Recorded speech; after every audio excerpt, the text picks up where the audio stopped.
Hello YouTube, this is Morgan Airspeed Prime here with my next The Promised Neverland Manga chapter review. This one's going to be for chapter 167, which is called This Way, Demons.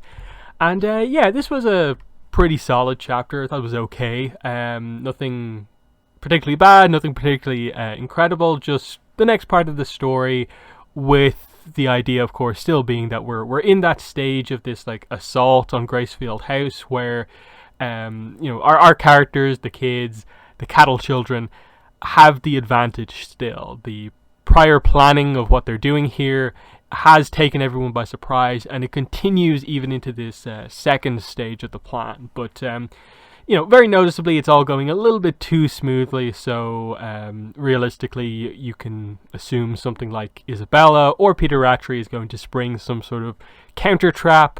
And in general, the momentum of this conflict is going to go back and forth a bunch of times before we get to the end.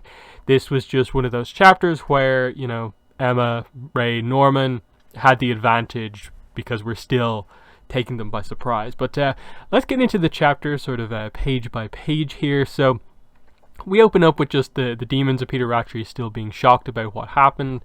We find out that the outer bridge has been destroyed. That is one of the things that has happened. I don't think we exactly knew about that in the last chapter, but that's an interesting point of like, they're not just barricading themselves inside and kind of leaving it like that. They are actually cutting off this section basically from everything else by taking out the bridge.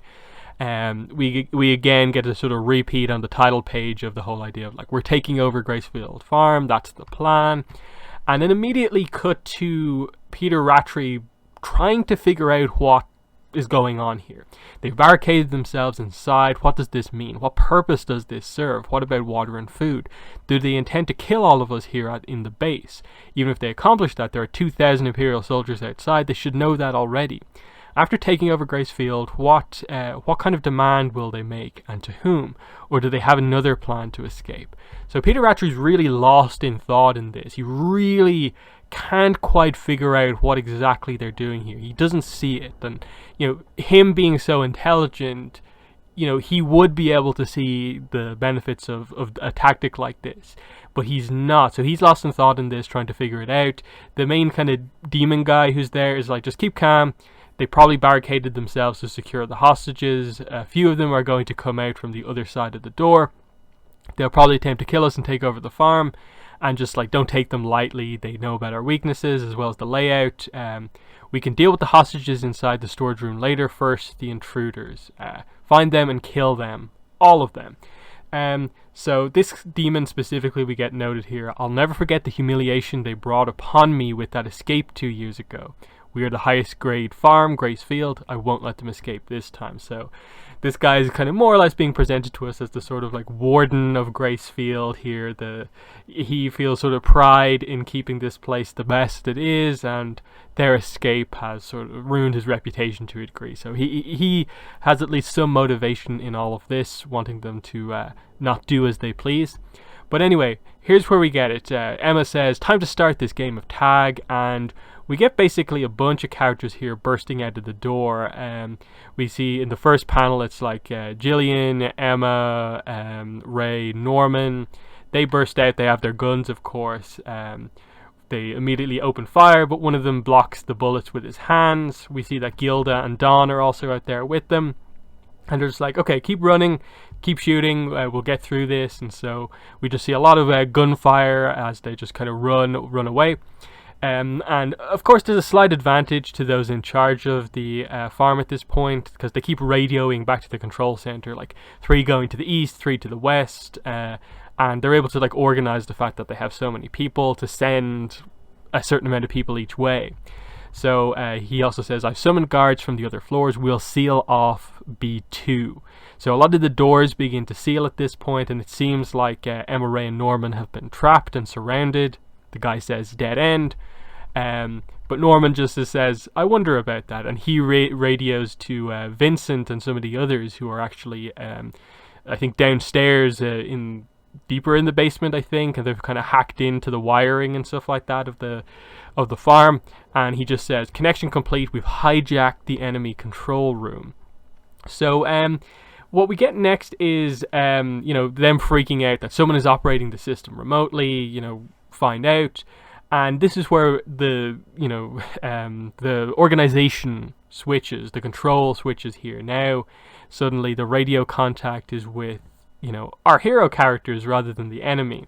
So they begin to let everyone know about, okay, here's where the locations of the demon reinforcements is, here, here, and here. So they're immediately able to just quickly dodge, knowing the locations throughout the facility and stuff like that, fight when they can, run away when they can, and obviously seal off doors, open specific doors to get out of the way. So it's a pretty clever tactic for kind of being on the run. Gilda kind of falls as she slips here, and it seems like she's going to get taken out by one of the demons, but it's revealed that Aishi is also here, and she, you know, seemingly takes out one of these demons here, shoots him right in the eye. And so we continue the kind of escape here, and this is where the guy in charge just really doesn't know what to do. You know, we don't know who's coming from where, and so on. Try and jam the comms and so on. And yeah, Vincent then radios Norman to say, I found it, his location. Peter Rattray is currently in the drawing room on B1. So this is where, like, you notice that, like, yeah, in the middle of all this chaos, Peter Rattray, apart from his thought process at the start, hasn't really been involved in the sort of dealing with this escape attempt. And the cut that we get is just that he's standing there in this drawing room, kind of almost like waiting for them. So this is obviously a pretty cool setup moment here.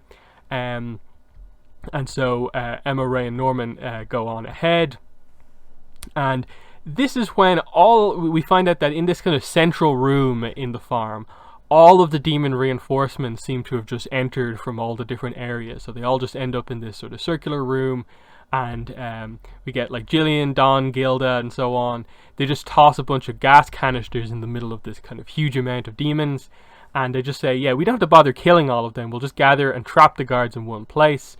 They escape through the doors, leaving obviously these demons trapped in here with this gas that immediately makes them just collapse to the floor. So I'm not sure if this is meant to be like sleeping gas or knockout gas or whatever, because they specifically say we don't have to bother killing them, so I don't think it's a gas that's killing them. But yeah, they just note that the focus here is the head honcho is who we're after, Peter Rattray, and mission complete, we should hurry too. So the rest of the group here, Jillian, like Don, Gilda, and so on, they're now going to follow Emma, Ray, and Norman, who've gone on ahead because their mission has been a success. So that's the chapter. It went by fairly quickly because it was just a lot of running around, you know, moving the demons around to get them into one place. And again, the advantage remains with the kids for now, but we'll see. You know, we haven't seen Isabella yet. Peter Rattray is a little bit mysterious in how he hasn't been involved in reacting to any of this happening. So definitely you can predict some sort of a trap coming at some point. Not to mention the fact that the character sort of everyone's sort of been waiting for is when are they going to reintroduce Phil into the story? Like, we know, you know, there was a little bit of importance to him a bunch of chapters ago. I think Andrew like talked to him, so there was some suspicion and stuff like that. Is it going to be revealed that, like, you know, he's been captured, he's specifically taken somewhere or so on? Like, there's a few twists and turns, I think, still to come in the story, and it's not just going to be this smooth takeover, of course. So we've definitely got a bunch of chapters still left, but this was definitely a solid, a good next stage of the assault. Still teasing a lot of stuff, but just, you know, sort of exactly the chapter that they sort of needed to do to just continue the action going. But yeah, that's been my review of this chapter. It's not one where I think there's too much to analyze. It's just, this is what happens. It's a little bit interesting about the reaction of certain characters, but that's really all there is. So in the comments, let me know your thoughts are on the chapter, but that's been the video. Thanks for watching, and bye.